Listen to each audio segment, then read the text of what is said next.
நமசிவாய் வாழ்க, நாதன் தாழ் வாழ்க, இமைப்பொழுதும் நெஞ்சில் நீங்காதான் தாழ் வாழ்க. ஓம் நம சிவாய, ஓம் நம சிவாய, ஓம் நம சிவாய.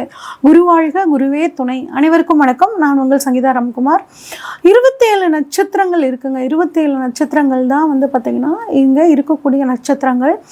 நம்மளோட பஞ்சாங்கங்கள் நம்ம வாழ்க்கையில் ரொம்ப அதிகமான தாக்கத்தை ஏற்படுத்துதுங்க. அதில் நம்ம பிறந்த திதி, கரணம், யோகம், அதில் பார்த்திங்கன்னா நட்சத்திரமும் வருதுங்க. அப்போ நட்சத்திரத்தோட தாக்கம் நம்ம உடம்புல அதிக விதமான நல்லதுகளையும் பாதிப்புகளையும் தரக்கூடிய ஒரு அம்சத்தில் இருக்குது. ஒவ்வொருத்தருக்கும் ஜென்ம நட்சத்திரம்னு ஒரு நட்சத்திரம் இருக்குங்க. அந்த நட்சத்திரம் தான் என்ன அப்படின்னா நம்ம பிறந்த நட்சத்திரம். இந்த பிறந்த நட்சத்திரத்தோட அடிப்படையில் தான் நம்மளோட வாழ்க்கை முறைகள் அப்படிங்கிறது இருக்க போகுதுங்க. அப்போ இப்போ நம்ம 27 நட்சத்திரத்தையும் வரிசையாக ஒவ்வொரு நட்சத்திரமாக அதற்கான பலன்கள் என்ன, அதுக்கான ரெமிடிஸ் என்ன அப்படிங்கிறதையும் நம்ம வரிசையாக பார்ப்போம். 27 நட்சத்திரங்களில் முதலாவது நட்சத்திரம் பார்த்திங்கன்னா அஸ்வினி நட்சத்திரங்க. இது மேசராசியில் இருக்குது. அஸ்வினி, மகம், மூலம் இது மூணுமே பார்த்திங்கன்னா கேதுவோட நட்சத்திரங்க. இந்த மேசராசிக்கான அதிபதி யார் அப்படின்னா சிவாய் பகவானுங்க. அப்போ இந்த அஸ்வினி நட்சத்திரக்காரங்க கிட்ட எந்த மாதிரியான குணங்கள் இருக்கும் அப்படின்னா செவ்வாயோட குணமும் ப்ளஸ் கேதுவோட குணமும் சேர்ந்து இருக்குங்க. அஸ்வினி அப்படின்னாவே குதிரைங்க. குதிரை மாதிரி ஒரு வேகம் எப்பவுமே இவங்ககிட்ட இருக்குங்க. எந்த ஒரு விஷயத்தையும் நல்லா வேகமாக செய்யக்கூடிய ஒரு ஆற்றல் இவங்ககிட்ட இருக்கும். டக்குன்னு முடிச்சுட்டு வாட் நெக்ஸ்ட் அப்படின்னு அடுத்த வேலைன்னு பார்க்கக்கூடிய ஒரு தன்மை இந்த அஸ்வினி நட்சத்திரக்காரங்களுக்கு இருக்குங்க. நல்ல புத்திசாலித்தனமாக இருக்காங்க. ஏன் அப்படின்னா கேது ஞானக்காரகன் அப்படின்னு சொல்லுவோம். அதிகப்படியான ஞானம் இவங்களுக்குள்ள இருக்கும். சமயோஜித புத்தி அப்படிங்கிறது ரொம்பவே இந்த கேதுவோட நட்சத்திரமான அஸ்வினி நட்சத்திரக்காரங்களுக்கு இருக்குங்க. எந்த வேலையை தொடங்கினாலும் அதை முடிச்சு சூப்பராக முடிக்கணுங்கிற விஷயத்துல கவனமாக இருப்பாங்க. காரணத்தை கொண்டு சுய கௌரவத்தை மட்டும் இவங்க விட்டு கொடுக்கவே மாட்டாங்கங்க. எதுலையும் ஃபஸ்ட்டாக இருக்கணும் அப்படின்னு நினைக்கக்கூடிய தன்மை இவங்க கிட்ட இருக்குங்க. அதே மாதிரி எதையும் ஒரு ஆராய்ந்து பார்த்து முடிவெடுக்கணும் அப்படின்னு நினைப்பாங்க. கேதுவோட குணம் அப்படின்னா ஆராய்ச்சி குணம்ங்க. அந்த ஆராய்ச்சி குணம் இவங்ககிட்ட நிறையாவே இருக்கும். அது மட்டும் இல்லாமல் கேது அப்படின்னா மருத்துவம் சம்மந்தப்பட்டதுங்க. அப்போ இந்த அஸ்வினி நட்சத்திரக்காரங்கள்கிட்ட இயற்கையாகவே ஒரு மருத்துவ குணம் இருக்கும். நிறைய அஸ்வினி நட்சத்திரக்காரங்க பார்த்தீங்கன்னா டாக்டர்ஸாக இருக்கிறதுக்கான வாய்ப்புகள் நிறையா இருக்குது. இல்லை அப்படின்னா பார்த்திங்கன்னா ஒரு ஹீலிங் பவர் அப்படின்னு சொல்லி ரெய்க்கி இந்த மாதிரி ஹீலிங்லாம் இருக்குது பார்த்திங்களா. அதில் பார்த்திங்கன்னா இந்த அஸ்வினி நட்சத்திரக்காரங்க நிறையா இருப்பாங்கங்க. பசி பொறுக்க மாட்டாங்கங்க. அவங்களுக்கு பசி வந்துட்டால் எல்லாமே மறந்து போயிடும். அந்தளவு பசி பொறுக்காமல் இருப்பாங்க. அதே மாதிரி எல்லாத்துக்கிட்டையும் நிறைய ஃப்ரெண்ட்ஸ் இருப்பாங்கங்க. ஆனால் எல்லாத்துக்கிட்டையும் எல்லா விஷயமும் ஷேர் பண்ணிக்க மாட்டாங்க. ரொம்ப நெருக்கமாக இருக்கவங்க கிட்ட மட்டும்தான் இவங்க உங்களோட பர்சனல் ஷேர் பண்ணிப்பாங்க. எந்த ஒரு விஷயத்தையும் ரொம்ப நேர்மையாகவும் நியாயமாகவும் நடந்துக்குவாங்க. இவங்களை பார்க்கும் போதே ஒரு ஆளுமை தன்மை, ஒரு போர் குணம் அப்படிங்கிறது இவங்க கிட்ட இருக்குங்க. பிள்ளைகளை பார்த்தீங்கன்னா கொஞ்சம் அரவணைச்சு போவாங்க. குழந்தைகள் இந்த அஸ்வினி நட்சத்திரக்காரங்களோடு இருக்கிறதுக்கு ரொம்ப பிரியப்படுவாங்கங்க. குழந்தைங்களுக்கு ஒரு நல்ல தர்ம சிந்தனைகள், நல்ல எண்ணங்களை சொல்லி கொடுத்து இந்த அஸ்வினி நட்சத்திரக்காரங்க வளர்த்துவாங்க. இதில் செவ்வாய் பகவான் இவங்களோட ஜாதகத்தில் வலுவாக இருந்துச்சு அப்படின்னா போலீஸில், மிலிட்ரியில், யூனிஃபார்ம் சர்வீஸில், இராணுவத்தில் இந்த மாதிரி துறைகளில் இவங்க அதிகமாக இருக்கிறதுக்கான வாய்ப்புகள் நல்லா இருக்குங்க. இவங்க பிறப்பிட முதல் பார்த்தீங்கன்னா என்ன தசை இவங்களுக்கு வரும் அப்படின்னா ஃபஸ்ட்டு கேது தசை கிட்டத்தட்ட 7 வருஷங்கள் கேது தசை இவங்களுக்கு இருக்குங்க. இந்த கேது இவங்க ஜாதகத்தில் வலுவாக இருக்கும்போது இவங்க அந்த 7 வருஷத்தில் ஒரு நல்ல அற்புதமான பலன்களை அனுபவிப்பாங்க. அடுத்து இவங்களுக்கு வரக்கூடிய தசை அப்படின்னு சொல்லி பார்த்தோம்னாங்க 20 வருஷங்க சுக்கிர தசை. சுக்கிரன் இவங்களுக்கு பாவாதிபதி அப்படின்னு சொல்லுவாங்க. சுக்கிரன் இவங்க ஜாதகத்தில் இருக்க பொறுத்து பாவாதிபதி தசை நடக்கும்போது இவங்களுக்கு அதிகமான போராட்டங்கள் அப்படிங்கிற மாதிரியான ஒரு சூழல் இருந்திருக்கும். சுக்கிரன் இவங்க ஜாதகத்தில் கொஞ்சம் வலுவிழந்தார் அப்படின்னா இவங்களுக்கு அந்த 20 வருஷங்கள் ஓரளவுக்கு நல்ல பலன் அப்படிங்கிறது இருக்குங்க. அடுத்து 3வது தசை இவங்களுக்கு வந்தது பார்த்திங்கன்னா சூரிய தசை 6 வருஷம். சூரியன் இவங்க ஜாதகத்தில் வலுவாக இருக்கிற பட்சத்தில் இந்த 6 வருஷ காலங்கள் ஒரு சிலருக்கு பார்த்திங்கன்னா உத்தியோகம், அரசாங்க உத்தியோகம் கிடச்சி கிடச்சி, இல்லைன்னா மெடிக்கல் சீட் கிடச்சி டாக்டர்ஸ்க்கு படிக்கிறது, இல்லை ஆர்மியில் மிலிட்ரியிலலாம் வேலை கிடச்சி போலீஸில் வேலை கிடைக்கிற மாதிரியான அமைப்புகள் எல்லாம் இவங்களுக்கு ரொம்பவே நல்லா இருந்திருக்குங்க. அடுத்து சந்திர தசைங்க. சந்திர தசை வந்து பார்த்திங்கன்னா 10 வருஷங்க. இந்த 10 வருஷ கால சந்திர தசை இவங்களுக்கு மிகச்சிறந்த ஒரு நல்ல பலனை வந்து கொடுக்குங்க. அடுத்த 5வது தசை வந்து பார்த்திங்கன்னா செவ்வாய் தசை. இது வந்து 7 வருஷ காலம். இதுவும் சுபரோட தசை தாங்க. அடுத்து வந்து பார்த்திங்கன்னா 6வது திசை இவங்களுக்கு நடக்கக்கூடிய திசை ராக திசைங்க. இது வந்து 18 வருஷங்க. இது வந்து சுபரோட திசைங்க.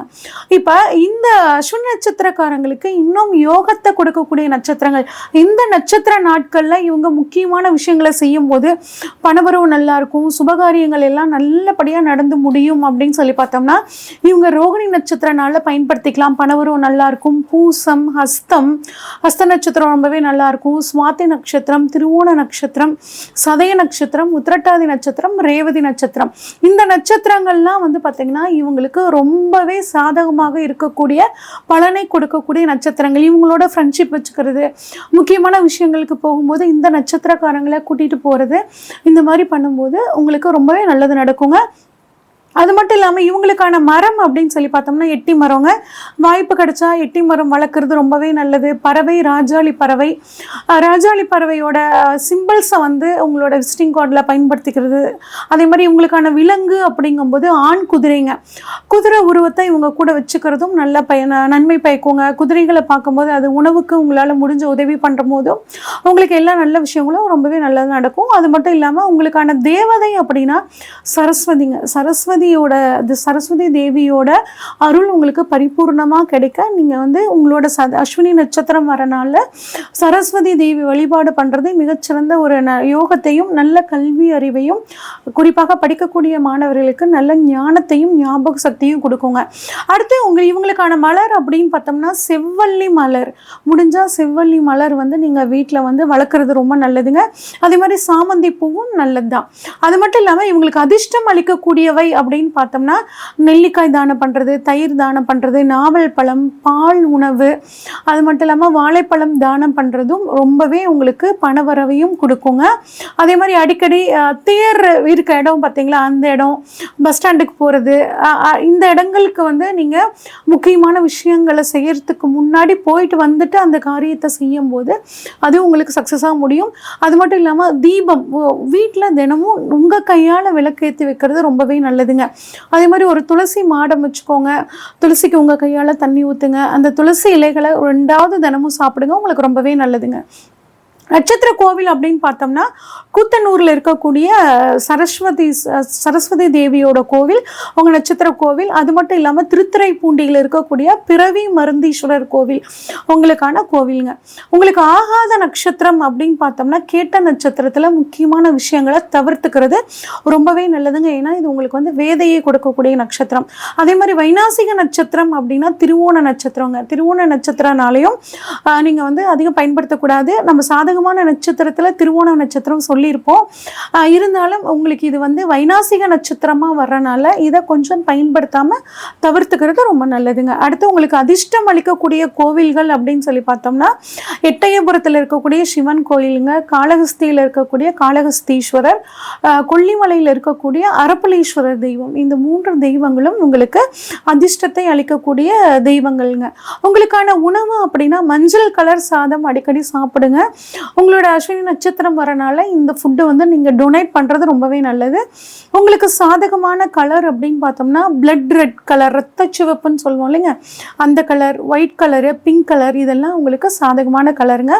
உங்களுக்கான லக்கி நம்பர்ஸ் அப்படின்னா 5 நம்பர் 2, 6, 4 இந்த நம்பர் உங்களுக்கு வந்து அதிர்ஷ்டத்தை அளிக்கும்.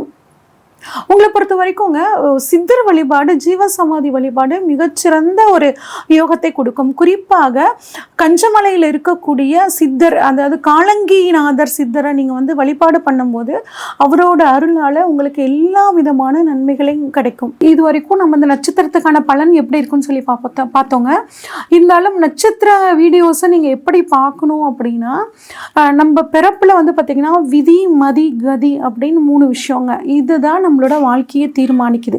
அப்போ இந்த விதி மதி கதியை பற்றி சொல்லக்கூடியது என்னன்னா, நம்ம பிறந்த ஜென்ம நட்சத்திரம், நம்ம லக்னம் நிற்கக்கூடிய நட்சத்திரம், நம்ம லக்னாதிபதி நிற்கக்கூடிய நட்சத்திரம், இந்த 3 நட்சத்திரம் தான் நம்ம தலைவிதியை தீர்மானிக்கக்கூடியது. அப்போ நீங்கள் உத்திரட்டாதி நட்சத்திரத்தில் பிறந்திருந்தீங்க அப்படின்னா உத்திரட்டாதி நட்சத்திரத்துக்கான வீடியோவையும் பார்க்கணும். அடுத்து உங்கள் லக்னம் பரணியில் நின்றுச்சுன்னா பரணி நட்சத்திரத்துக்கான வீடியோவையும் பார்க்கணும். அடுத்து உங்கள் லக்னாதிபதி வந்து ஒரு ஆயில்யம் நட்சத்திரத்தை நின்னாருன்னா இந்த ஆயில்ய நட்சத்திரத்துக்கான வீடியோவையும் பார்த்தீங்கன்னா உங்களுக்கு தெளிவாக வந்து உங்கள் ஜாதகம் ஓரளவுக்கு நீங்களே அனலைஸ் பண்ணக்கூடிய ஒரு தன்மையை கொடுக்கும்.